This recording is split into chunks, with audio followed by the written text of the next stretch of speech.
जय हिंद दोस्तों। आज की हमारी video environmental studies and disaster management subject की है और जो वीडियो का टॉपिक है वो है पर्यावरण का परिचय यानी इंट्रोडक्शन टू इन्वायरमेंट और पर्यावरण अध्ययन की परिभाषा यानी डेफिनेशन ऑफ इन्वायरमेंटल स्टडीज़। तो आइए दोनों टॉपिक को एक एक करके बहुत अच्छे से समझ लेते हैं। सबसे पहले समझते हैं कि पर्यावरण यानी इन्वायरमेंट किसे कहते हैं। तो देखो, इसका सीधा सा मतलब होता है हमारे चारों ओर जो चीज़ें पाई जाती हैं ना, वो सब मिलके पर्यावरण का निर्माण करती हैं। यानी जो भी चीजें आपके चारों ओर पाई जाती हैं ना, वो सभी पर्यावरण का हिस्सा होती हैं या उनसे मिलकर पर्यावरण बनता है। कौन सी चीजें? तो इसका सीधा जवाब है सभी चीजें। यानी कोई भी चीज हो जो आपके चारों ओर पाई जाती है ना, वो सभी मिलके एनवायरनमेंट बनाती हैं। एग्जाम्पल के लिए जैसे पेड़ पौधे हो गए, घर हो गए या फिर रोड्स हो गए, यानी जो भी चीजें आपके चारों ओर हैं, चाहे वाटर हो, सॉइल हो, वो सभी मिलके पर्यावरण का निर्माण करती हैं।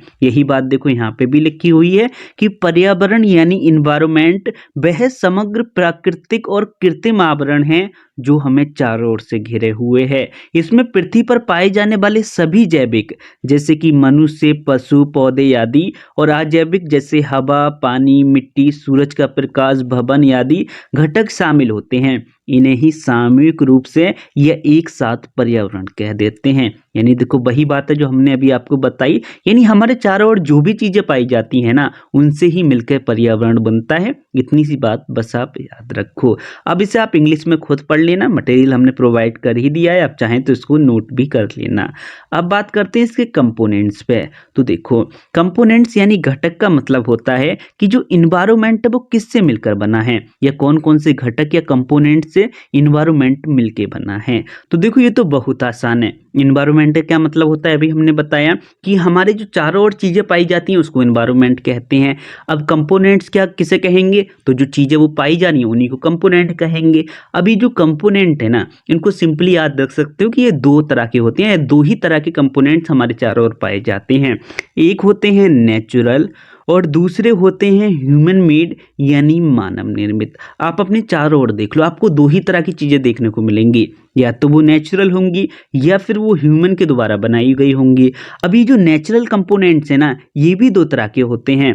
पहला होता है बायोटिक कंपोनेंट्स और दूसरे होते हैं एबायोटिक कंपोनेंट। बायोटिक वो कंपोनेंट्स होते हैं जो कि जीवित होते हैं या जिनमें जीवन होता है। एबायोटिक जो जीवित नहीं होते। अभी घबराने की जरूरत नहीं है, अगर क्लियर नहीं हो रहा होगा तो अभी हम इस पर बात करेंगे। एक मिनट देखो, जैसे हमने अभी बताया दो तरह के होते हैं, एक प्राकृतिक घटक यानी नेचुरल कंपोनेंट्स और दूसरे होते हैं ह्यूमन मेड या मानव निर्मित। तो ये जो प्राकृतिक हैं ये दो तरह के हैं, जैविक घटक और अजैविक घटक। जैविक घटक यानी बायोटिक कंपोनेंट्स। तो देखो, जैविक घटक जो होते हैं ना एनवायरमेंट के, ये वैसे घटक होते हैं जिनमें कि जीवन होता है या वो लिविंग होते हैं। एग्जाम्पल के लिए तो एग्जाम्पल हो जाएगा जो भी पृथ्वी पर जीवित चीजें हैं ना, वो सब बायोटिक में आ जाएंगे या सब बायोटिक कंपोनेंट्स होंगे। जैसे कि मनुष्य, पशु, पौधे, सूक्ष्म जीव, या आपको जो भी जैविक चीज दिख रही है ना पृथ्वी पे, वो सब आपके जैविक घटक में आ जाएंगे यानी बायोटिक कंपोनेंट्स में आ जाएंगे। बस इतनी सी बात याद रखो। और अगर बात करें अजैविक घटक यानी एबायोटिक कंपोनेंट्स की, तो ये वो कंपोनेंट्स होते हैं जिनमें जीवन नहीं होता या वो निर्जीव होते हैं या नॉन लिविंग होते हैं। यानी आपके चारों ओर जो भी चीजें हैं ना जो नॉन लिविंग हैं, वो सभी एबायोटिक कंपोनेंट्स होंगे। बस वो मानव निर्मित ना हो। अगर मानव निर्मित होंगे तो वो ह्यूमन मेड में चले जाएंगे। मानव निर्मित नहीं है और अगर वो निर्जीव हैं यानी नॉन लिविंग हैं, तो वो सब आपके एबायोटिक घटक होंगे या अजैविक घटक होंगे। एग्जाम्पल के लिए हवा, पानी, मिट्टी, सूरज की रोशनी, तापमान, या जो भी आपके आसपास चीजें हैं वो सब इसी में आ जाएंगी। अब इसके बाद जो नेक्स्ट है वो है मानव निर्मित घटक। यानी जैसा हमने अभी आपको पीछे बताया ही था कि दो तरह के कंपोनेंट्स होते हैं। पहला है नेचुरल कंपोनेंट्स और दूसरा है ह्यूमन मेड कंपोनेंट्स। तो हमने नेचुरल को समझ लिए, ये दो तरह के थे, बायोटिक और एबायोटिक। अब बात करते हैं मानव निर्मित घटक पे। तो देखो, नाम से ही क्लियर हो जा रहा है, यानी ऐसे घटक जो कि इंसानों के द्वारा बनाए गए हैं या मानव ने उसको निर्मित किया है, तो उन्हीं को बोलेंगे मानव निर्मित घटक। यानी ये वे घटक हैं जो मनुष्य द्वारा बनाए गए हैं और पर्यावरण को प्रभावित करते हैं। उदाहरण के लिए प्रदूषक, प्रौद्योगिकी, परिवहन, कचरा, भपानी आदि।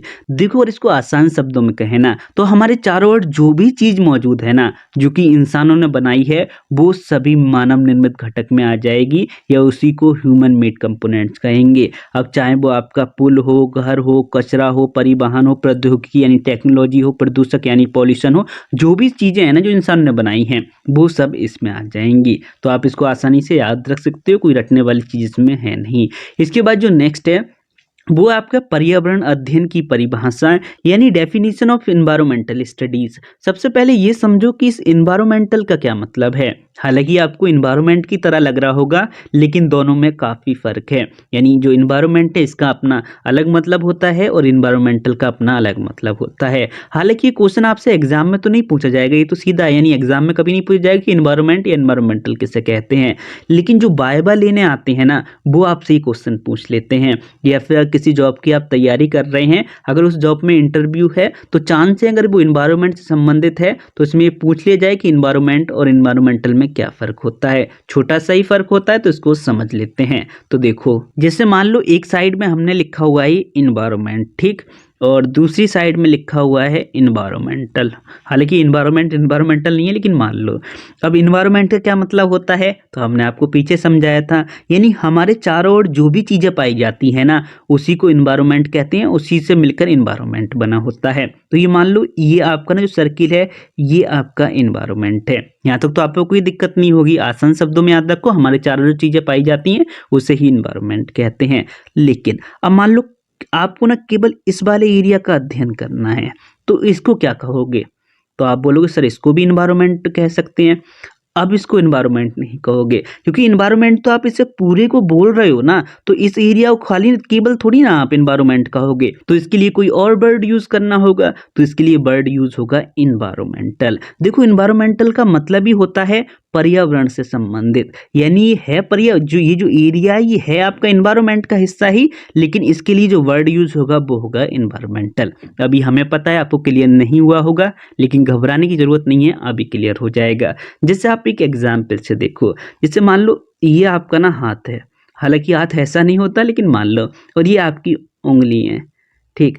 अब एक बात बताओ, आप ये जो देख रहे हैं ना ये मान लो छोटी वाली उंगली है, आप इस उंगली को क्या बोलोगे, इसको हाथ तो नहीं बोलोगे, सीधी सी बात है, लेकिन है तो ये हाथ का हिस्सा, यानी पूरे को तो आप हाथ बोलोगे या पंजा बोलोगे, लेकिन एक को तो आप उंगली बोलोगे ना। इसी तरीके से इस पूरे को तो ये है तो नो डाउट ये इन्वायरमेंट का भाग ही, लेकिन अगर किसी इस एरिया की बात करें ना तो इसको इन्वायरमेंटल कहेंगे। हालांकि अभी भी आपको उतने अच्छे से क्लियर नहीं हुआ होगा लेकिन घबराओ मत, ही अभी हो जाएगा। देखो अब यहाँ पे एक और सवाल आपके दिमाग में आएगा कि सर क्या जरूरत थी इन्वायरमेंट और इन्वायरमेंटल बनाने की, सीधा इन्वायरमेंट स्टडी लिख देते बात ही खत्म था। तो देखो ये इसलिए नहीं किया गया है, यहाँ पे समझो। जैसे मान लो अगर हम आपसे कहें कि इन्वायरमेंट स्टडी यहाँ पे लिखा हुआ है, हालांकि स्पेलिंग गलत है लेकिन मान लो, और यहाँ पे लिखा हुआ है इन्वायरमेंटल स्टडीज, तो इन दोनों का क्या मतलब होगा। तो आप इसे बहुत आसानी से बता पा रहे होंगे, यानी इसमें एक वर्ड है इन्वायरमेंट। इन्वायरमेंट का क्या मतलब होता है, हमारे चारों ओर जो भी चीज़ें पाई जाती हैं ना उसको इन्वायरमेंट कहते हैं। अब स्टडी लिखा हुआ है तो इसका क्या मतलब हो गया, तो जो हमारे चारों ओर जो भी चीज़ें हैं ना उनका अध्ययन करना ही इन्वायरमेंटल नहीं, इन्वायरमेंट स्टडी कहलाता है, इन्वायरमेंट स्टडीज कहलाता है। लेकिन यहाँ पे आप एक बात खुद सोचो कि हमारे चारों ओर कितनी सारी चीज़ें पाई जाती हैं, क्या आप उसको गिन सकते हो, सवाल ही नहीं उठता। आप जहाँ बैठ के अभी पढ़ रहे होगे वहाँ किताबें रखी होंगी, पंखा रखा होगा, नहीं बहुत सारी चीज़ें रखी होंगी। और इन्वायरमेंट क्या मतलब होता है, हमारे चारों ओर जो भी चीज़ें पाई जाती हैं, तो बहुत सारी चीज़ें हैं, क्या हम उनका अध्ययन कर सकते हैं। पहली बात तो अध्ययन करने की ज़रूरत ही नहीं है, और दूसरा अध्ययन करेंगे तो इतनी सारी चीज़ें कि उनका अध्ययन नहीं कर पाएंगे। तो ज़रूरी है, जैसे मान लो ये आपका इन्वायरमेंट है तो ज़रूरी है जो महत्वपूर्ण चीज़ें हैं, ज़रूरी चीज़ है उनका अध्ययन करा जाए, फालतू की चीज़ों क्यों अध्ययन किया जाए। अब आपका पंखा रखा है उसके अध्ययन करने की क्या जरूरत है, हालांकि है तो वो भी इन्वायरमेंट का हिस्सा, लेकिन जरूरत क्या है उसके अध्ययन करने की। तो इसलिए जो जरूरी चीजें हैं उनका हम अध्ययन करेंगे। और जैसा हमने पीछे बताया कि जब इन्वायरमेंट से संबंधित अब एरिया का अध्ययन करेंगे तो उसके लिए कौन सा वर्ड यूज करेंगे, इन्वायरमेंटल। अगर आप इसका प्रूफ लेना चाह रहे हैं ना, तो आप अपना इन्वायरमेंटल स्टडीज का सिलेबस उठाना और उसको आप देखना। उसमें आप ये बात नोटिस करना कि उसमें वो सारी चीज़ें जो हमारे आसपास पाई जाती हैं उसका जवाब होगा नहीं। क्यों? क्योंकि देखो, जो चीज़ ज़रूरी है या जिसका हमें अध्ययन करना चाहिए, जैसे इन्वायरमेंट को कुछ फ़ायदा हो या उस पर कुछ इफेक्ट पड़ रहा हो, उसका हम अध्ययन करेंगे। सारी चीज़ों का अध्ययन करने की क्या ज़रूरत है? इसलिए जो हमारा सब्जेक्ट है उसका नाम इन्वायरमेंटल स्टडी है, ना कि इन्वायरमेंट स्टडी। इन्वायरमेंट स्टडीज़ क्यों नहीं है? क्योंकि अगर इन्वायरमेंट स्टडी होता ना, तो हमें हर चीज़ का अध्ययन करना होता जो हमारे चारों ओर पाई जाती है। अगर इन्वायरमेंटल स्टडीज़ है तो इसके कुछ एरिया का हमें अध्ययन करना होगा। अब हम उम्मीद करते हैं कि आप इसको समझ गए होंगे। देखो यार, इसको समझाने की ना हमने अपनी पूरी कोशिश की, लेकिन हो सकता है अभी भी कुछ बच्चों को नहीं समझ में आया हो, तो उनको हम एक एग्जाम्पल और देंगे। लेकिन अगर आपको समझ में आ गया है ना, तो आप वीडियो को आगे बढ़ा सकते हैं। देखो, जो आपका बीएससी एग्रीकल्चर है उसमें एक वर्ड है एग्रीकल्चर। आपने एक वर्ड और सुना होगा, एग्रीकल्चरल। इन दोनों में क्या फ़र्क होता है? तो इनमें वही फ़र्क होता है जो इन्वायरमेंट और इन्वायरमेंटल में फ़र्क होता है। जैसा हमने अभी आपको बताया, यानी जो एग्रीकल्चर है ना, वो एग्रीकल्चर संबंधित हर चीज़ को दिखाता है। यानी इसके अंदर आपकी एग्रोनॉमी भी होगी, सेरिकल्चर भी होगी, फिशरीज भी, यानी एग्रीकल्चर से संबंधित जो भी चीज़ें हैं ना, वो सब इसमें आ जाएंगी। लेकिन अगर इसके किसी एरिया का अध्ययन करना है या ऐसे किसी भाग का आपको अध्ययन करना है, जैसे एग्जाम्पल के लिए मान लो इस एरिया का आपको अध्ययन करना है, इसका नाम है एग्रोनॉमी, तो अब इसके लिए हम क्या वर्ड यूज़ करेंगे? क्या इसको एग्रीकल्चर एग्रोनॉमी कहेंगे? नहीं, क्योंकि एग्रीकल्चर तो पूरे को ही कह रही हैं। जैसा हमने पीछे बताया था इन्वायरमेंट में, तो इसको क्या बोलेंगे? तो इसको बोलेंगे एग्रीकल्चरल एग्रोनॉमी। देखो, एग्रीकल्चरल या इन्वायरमेंटल का मतलब ही होता है इनसे संबंधित। यानी अगर एग्रीकल्चरल है तो एग्रीकल्चर से संबंधित, इन्वायरमेंटल है तो इन्वायरमेंट से संबंधित। यानी यहाँ पे ये एग्रीकल्चरल वर्ड ये बताना चाह रहा है कि ये जो एग्रीकल्चरल एग्रोनॉमी है ना, ये एग्रीकल्चर से संबंधित है। इसलिए आपने जो सब्जेक्ट देखे होंगे ना एग्रीकल्चर के, चाहे आप कोई भी सब्जेक्ट ले लें, आप एग्रोनॉमी की बात करें या इकोनॉमी की बात करें, इन सभी के आगे जो वर्ड लगा होता है ना, वो एग्रीकल्चरल लगा होता है, ना कि एग्रीकल्चर लगा होता है। एग्रीकल्चर लग जाएगा तो वो गलत हो जाएगा। इसलिए आपने नोटिस किया होगा, जो भी सब्जेक्ट होते हैं उनके आगे एग्रीकल्चरल लिखा होता है। बाकी अब हम उम्मीद करते हैं कि आप इसको बहुत अच्छे से समझ गए होंगे। अभी भी किसी भी बच्चे को कोई डाउट हो तो आप हमसे कमेंट सेक्शन में पूछ सकते हैं। वहाँ भी हम समझाने की ना अपनी पूरी कोशिश करेंगे, क्योंकि आप AR फ्यूचर एग्रीकल्चर पर पढ़ रहे हो। यहाँ पे बस हमारी यही कोशिश होती है कि आपको हर चीज़ बहुत अच्छे से समझ में आए। अब नेक्स्ट बात करते हैं इसकी डेफिनेशन पे। 1 मिनट। तो देखो, अब बात करते हैं पर्यावरण अध्ययन की परिभाषा पे। हालांकि अब हमें नहीं लगता कि आपको ये डेफिनेशन बताने की ज़रूरत है, क्योंकि आप बहुत अच्छे से इसको समझ चुके होंगे। यहाँ पे एक बात और, इसको लिख के भी आप कंफ्यूज मत करना कि जो इन्वायरमेंटल है और जो इन्वायरमेंट है, इसका जो हिंदी अनुवाद होता है ना, वो दोनों का पर्यावरण होता है। तो इसको लिए कन्फ्यूज़ करने की कोई ज़रूरत नहीं है, क्योंकि जो एग्जामिनर है, ये जो जॉब में आपसे क्वेश्चन पूछा जाएगा, वो यही पूछा जाएगा कि इन्वायरमेंट और इन्वायरमेंटल किसे कहते हैं। हिंदी में घबराने की कोई ज़रूरत नहीं है।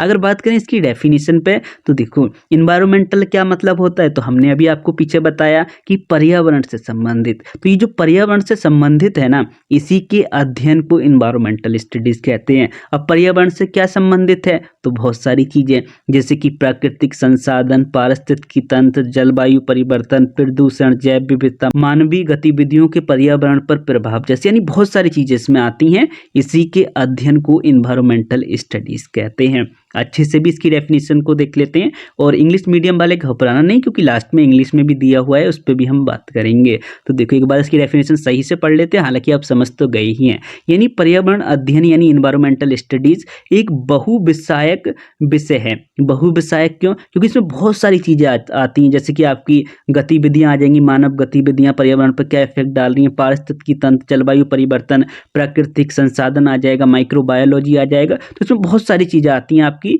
पर्यावरण अध्ययन में। तो ये पर्यावरण अध्ययन है, एक बहुविषयक विषय है जो पर्यावरण और उससे जुड़ी विभिन्न पहलुओं का अध्ययन करता है। इसमें प्राकृतिक संसाधन, ये तो हम बता ही चुके हैं, जलवायु ये आप खुद देख लेना, विषय शामिल होते हैं। ये विषय पर्यावरण के संरक्षण, सतत विकास यानी सस्टेनेबल डेवलपमेंट और पर्यावरणीय समस्याओं के समाधान के लिए ज्ञान और समझ प्रदान करते हैं। यानी इन्वायरमेंटल स्टडीज से क्या मिलता है हमें, तो इससे हमें समझ और ज्ञान मिलता है इसके अध्ययन से। तो देखो जो हमारे टॉपिक है बस तो वो यहीं पे कंप्लीट हो गया, लेकिन जो इंग्लिश मीडियम वाले हैं वो अभी 1 मिनट और रुकना, उनके लिए इंग्लिश में भी दिया हुआ है, तो इसको आप चाहे नोट कर लेना, ये वीडियो रोक के आप इसको पढ़ भी सकते हैं। अब इसको पढ़ने की तो हमें कोई ज़रूरत नहीं क्योंकि हम आपको सब समझा ही चुके हैं, तो आप चाहें तो आप इसको नोट कर लेना। अब देखो वीडियो को यहीं पे एंड करते हैं। अगर वीडियो में आपको कहीं भी कोई कन्फ्यूजन हो ना तो आप हमसे कमेंट सेक्शन में पूछ सकते हैं, वहाँ भी हम आपको समझाने की पूरी कोशिश करेंगे। बाकी मिलते हैं एक नई वीडियो में, तब तक के लिए जय हिंद।